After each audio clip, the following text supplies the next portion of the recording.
ਚਾਵਲ ਨਾਲ ਮੂੰਗੀ ਮਸਰਾਂ ਦੀ ਦਾਲ,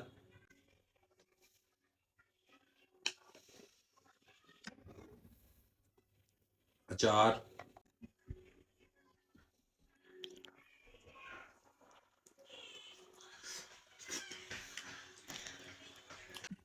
ਪੁਦੀਨੇ ਦੀ ਚਟਨੀ ਵੀ ਸੀ ਨਾਲ।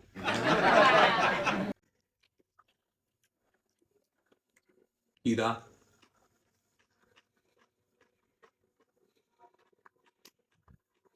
ਟਮਾਟਰ,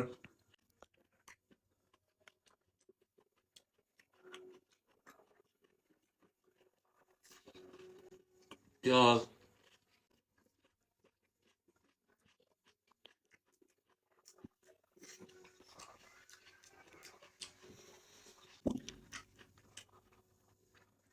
ਸਪੈਸ਼ਲ ਭਿੰਡੀ ਪਕੌੜਾ,